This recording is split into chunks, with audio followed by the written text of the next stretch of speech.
Hello guys, நான் உங்கள் இன்னைக்கு நம்ம வீடியோவில் என்ன பார்க்க போகிறோம் அப்படின்னு பார்த்தீங்கன்னா, how to use InShot app part 2 அப்படின்ற வீடியோ தாங்க பார்க்க போகிறோம். ஸோ போன வீடியோ போட்டிருந்தேன், ஸ்கெட்ச் புக் ஆப்பில் எப்படி வந்து ஒரு பிக்சருக்கு நார்மலான ஒரு அவுட்லைன் போடுறதுன்னு. ஸோ ஃபஸ்ட்டு இப்போ வந்து அதே மாதிரி இன்ஷாட்டுக்கு வந்து நார்மல் பிகினருக்கான ஒரு டூல்ஸ் அதெல்லாம் வந்து நான் சொல்லியிருந்தேன். இப்போ இந்த பிஐபி பற்றி நான் சொல்லணும்னு சொல்லியிருந்தேன். ஸோ பிஐபினா ரொம்ப சிம்பிளாகவே நம்ம பண்ணலாம். ஸோ ஃபஸ்ட்டு வந்து இப்போது இந்த இடம் இருக்கா, பிஐபியில் நிறைய விதமான பிஐபி இது இருக்குது. ஸோ இப்போ நான் வந்து இது பண்ணிவிட்டு மெட்டீரியலில் ஃபஸ்ட்டு நான் சொல்லி தந்துடுறேன். மெட்டீரியலில் பார்த்தீங்கன்னா நிறைய இருக்குதுங்க.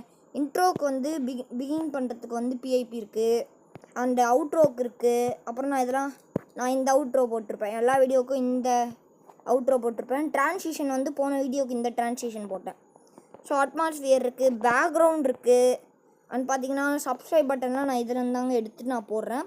ஸோ இப்போ நான் எக்ஸாம்பிளுக்கு ஒரு சப்ஸ்கிரைப் பட்டன் வந்து ஜஸ்ட் கிளிக் பண்ணிவிட்டு நல்லா ஒரு ஜூம் இன் வச்சுட்டு கீழே வச்சிடும். ஓகே, இப்போது பார்த்தீங்கன்னா ஸோ இதை வந்து ஆனால் கேவலமாக தெரியும். என்ன பார்க்க போகிறோம் அப்படின்னு பார்த்தீங்கன்னா ரொம்ப கேவலமாக இருக்கா. ஸோ இதை நம்ம எப்படி கரெக்ட் பண்ணோம் அப்படின்னா, ஜஸ்ட் இதை கிளிக் பண்ணணும். இப்படி கிளிக் பண்ணி ஸோ நம்மளோட அந்த இப்படி தள்ளி பார்த்தீங்கன்னா க்ரோமான்னு சொல்லிட்டு ஒரு ஆப்ஷன் இருக்குங்க. ஜஸ்ட் அந்த க்ரோமாவை கிளிக் பண்ணி இந்த பிக் பண்ணி ஜஸ்ட் ஒரு ஃபுல்லாக இது ஸ்ட்ரென்த்தை ஃபுல் பண்ணிவிட்டு என்ன பார்க்க போகிறோம் அப்படின்னு பார்த்தீங்கன்னா இந்த மாதிரி ஒரு நல்லா சூப்பரான ஒரு அவுட்புட் கிடைக்கும். ஸோ இதுதான் பிஐபி. ஆக்சுவலி க்ரீன் ஸ்க்ரீன் வந்து நீங்கள் க்ரோமாவுக்கு யூஸ் பண்ணலாம். ஸோ இந்த மாதிரி வந்து இருக்குது. ஸோ அடுத்தது பார்த்தீங்கன்னா இதுலேயே எடிட் இருக்குது. எடிட் வந்து இதோட கலர்ஸ் மீன் பண்ணும். ஸோ பாருங்கள், கலர் மீன் பண்ணோம். அண்ட் பார்த்தீங்கன்னா இதுலேயே ட்ரிம் பண்ணலாம், அண்ட் ஸ்ப்ளிட்டு, டெலிட், அனிமேஷன் இதெல்லாம் நான் அந்த போன வீடியோவில் சொல்லியிருப்பேன். காப்பி பண்ணிக்கலாம், டூப்ளிகேட் பண்ணிக்கலாம், க்ராப் பண்ணிக்கலாம், ரீப்ளேஸ் பண்ணிக்கலாம், ஸ்பீட் பண்ணிக்கலாம், வாய்ஸ் எஃபெக்ட்லாம் போன வீடியோவில் நான் சொல்லிட்டேன். ஸோ பிளெண்டும் பண்ணிக்கலாம். பிளெண்டுனா வந்து ஜஸ்ட் இந்த மாதிரி லைட் அண்ட் பிளெண்ட் இந்த மாதிரி வந்து பண்ணிக்கலாம். ஸோ அதெல்லாம் வந்து நான் பார்ட் 3ல் வேணால் சொல்லித்தரேன். பார்ட் 3 வரமான்னு எனக்கு தெரியாது. ஸோ பார்க்கலாம். ஸோ அடுத்தது பார்த்தீங்கன்னா பிஐபியோட அடுத்த யூஸ் அப்படின்னா, இப்போது நம்மளோட வேறு வீடியோவை நீங்கள் வந்து சைடில் இல்லை அந்த மாதிரி போட்டு காமிக்கணும் அப்படின்னா ஜஸ்ட் இந்த மாதிரி கிளிக் பண்ணிவிட்டு பிஐபியை ஜஸ்ட் சைடில் வச்சுட்டு அந்த வீடியோ வருதா இந்த மாதிரி சிம்பிளாக நம்மளால் பண்ண முடியுங்க. ஸோ இது வந்து பிஐபியோட மெயின் யூஸ் இதுதான். ஸோ அடுத்தது பார்த்தீங்கன்னா பிஐபியில் என்ன க்ரீன் ஸ்க்ரீன் வந்தாலும் ஸோ நீங்கள் பார்த்தீங்கன்னா ஸோ எப்படி சொல்கிறது, க்ரீன் ஸ்க்ரீன் வந்தாலே குரோமாக்கி யூஸ் பண்ணிக்கலாம். புரியுதா? க்ரீன் அதாவது உங்களோட ரியல் வீடியோவில் வந்து க்ரீன் எதனா பகுதி பட்டிருந்தா அதை வந்து நீங்கள் வந்து ஜஸ்ட் குரோமாக்கியில் பண்ணால் அந்த க்ரீனே போயிடும். ஸோ உங்களுக்கு வந்து பேக்ரவுண்ட் தான் தெரியும். ஸோ இப்போ நான் அடுத்த ஒன்று இது பண்ணுறேன். இப்போ நான் இதை டெலிட் பண்ணிடுறேன். ஸோ சிம்பிளாக வந்து நான் இதை டெலிட் பண்ணிடுறேன். வெயிட் பண்ணுங்கள், டெலிட் பண்ணுறேன்.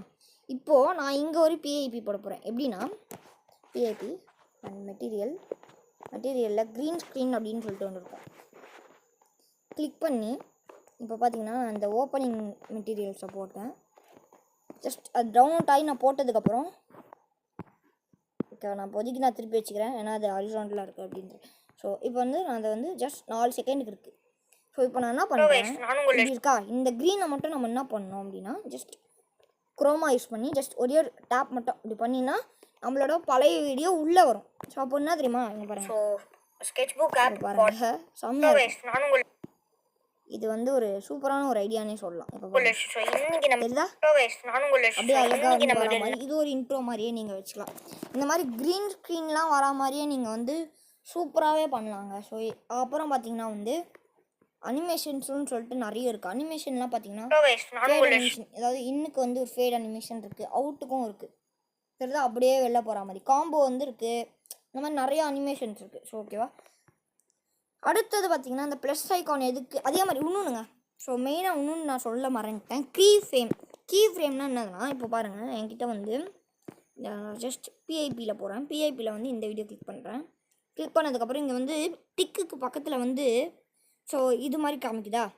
ஸோ இந்த மாதிரி ஒரு ப்ளஸ் ஐக்கான் போட்டு ட்ரையாங்கிள் மாதிரி காமிக்குதா. ஸோ இந்த மாதிரி ப்ளஸ் ஐக்கான் போட்டு ட்ரையாங்கிள் மாதிரி காமிக்குதா. ஸோ இந்த இடத்த வந்து ஜஸ்ட் நார்மலாக வந்து வெயிட் பண்ணுங்கள். ஸோ ஓகேங்க, இப்போ வந்து நார்மலாக எப்படி தெரியுமா அந்த கீ ஃப்ரேம் யூஸ் பண்ணுறது. இப்போது இந்த பாட்டு வந்து அப்படியே இப்படி வர மாதிரி பண்ண முடியுமா, அதாவது ப்ளே பண்ணால் இந்த இடம் வந்து அப்படியே இப்படி வரணும். ஓகேவா, அதை வந்து நம்ம வந்து எப்படி பண்ணுறது அப்படின்றத பார்க்கலாம். ஃபஸ்ட்டு இந்த இடத்துல வந்து ஒரு கீ ஃப்ரேம் ஆட் பண்ணிக்கோங்க. அண்ட் ஜஸ்ட் இதை வந்து அடுத்த கொஞ்சம் தூரம் இப்படி போயிட்டு அடுத்த கொஞ்சோண்டு இப்படி மூவ் பண்ணி கீ ஃப்ரேம். புரியுதா? இப்போது கொஞ்சம் மூவ் பண்ணி திருப்பி மூவ் பண்ணி அங்கே பாருங்கள், வெயிட் பண்ணுங்கள். இப்போது 2 கீ ஃப்ரேம் இருக்குது. அந்த 2 கீ ஃப்ரேம் குட்டியான ஒரு கட்டி இப்படி நவுறுதா தெரியுதா? ஸோ இந்த மாதிரி நவுறது தான் மேட்ரு. இப்போ பார்த்தீங்கன்னா அடுத்த கொஞ்சம் தூரம் இப்படி போய் இப்போ வந்து ப்ளஸ் கீ ஃப்ரேம் இருக்கா, இப்போது அப்படியே இன்னும் கொஞ்சம் தூரம் அடுத்தது போய் இப்போது அடுத்த கீ ஃப்ரேம், அப்புறம் வந்து கொஞ்சம் தூரம் போய் இங்கே வச்சுட்டு அடுத்த கீ ஃப்ரேம், அப்படியே கொஞ்சம் தூரம் போய் இங்கே வச்சுட்டு அடுத்த கீ ஃப்ரேம், கொஞ்சம் தூரம் போய் இங்கே வச்சுட்டு அடுத்த கீ ஃப்ரேம். இப்போ இது எப்படி தெரியுமா வீடியோ குட்டியான ஒரு கட்டு தான் நான் பண்ணி தெரியுதா உங்களுக்கு? அப்படியே அது அழகாக மூவ் ஆகிற மாதிரி சூப்பராக இருக்கும். இந்த எஃபெக்ட் வந்து அப்படியே ஸ்மூத்தனாகவே இருக்கும். ஸோ இப்போ நீங்கள் இந்த வீடியோவை பெருசு பண்ணனா கூட அந்த மாதிரி கீ ஃப்ரேமில் பண்ணலாம். இப்போது ஜஸ்ட் ஒரு கீ ஃப்ரேம் ஆட் பண்ணிட்டேன். வெயிட் பண்ணுங்கள், நான் நடுவில் வச்சு ஒரு கீ ஃப்ரேம் ஆட் பண்ணிட்டேன்னா இப்போ நான் அடுத்த கீ ஃப்ரேம் வந்து கொஞ்சம் இது பண்ணிட்டு தள்ளிட்டு கீ ஃப்ரேம், கொஞ்சம் இது பண்ணிட்டு தள்ளிட்டு கீ ஃப்ரேம் ஆட் பண்ணிட்டேன். இப்போ என்ன பண்ணுறேன், கொஞ்சம் ஜூம் அண்ட் கொஞ்சம் தள்ளி கீ ஃப்ரேம், ஜூம் அண்ட் கொஞ்சம் தள்ளி கீ ஃப்ரேம், ஜூம் அண்ட் கொஞ்சம் தள்ளி கீ ஃப்ரேம், இந்த மாதிரி வச்சுட்டு அப்புறம் ஜூம் தள்ளி கீ ஃப்ரேம், இந்த மாதிரி வச்சுக்கலாம். இப்போ பாருங்கள், இது இப்போ இது எப்படி இருக்குன்னு பாருங்கள். குட்டி கட்டு மட்டும் அழகாக மூவ் ஆகி அழகாக மேலே வரும். ஸோ இது வந்து ஒரு சூப்பரான விஷயங்க. ஸோ இந்த மாதிரிலாம் நீங்கள் வந்து நார்மலாகவே சூப்பராகவே கற்றுக்கலாம். இன்ஷாட் ஆப் வந்து ஒரு பேசிக் எடிட்டருக்கு தேவையான ஒரு நல்ல ஆப்பு. ஸோ எனக்கு ரொம்பவே பிடிச்ச யூஸ்ஃபுல்லான ஆப். ஸோ தேங்க்யூ ஃபார் வாட்சிங் திஸ் வீடியோ கைஸ். மறக்காமல் சப்ஸ்கிரைப் பண்ணாதவங்க சப்ஸ்கிரைப் பண்ணுங்கள், லைக் பண்ணுங்கள், ஃபாலோ பண்ணுங்கள், தேங்க்யூ கைஸ், பாய்.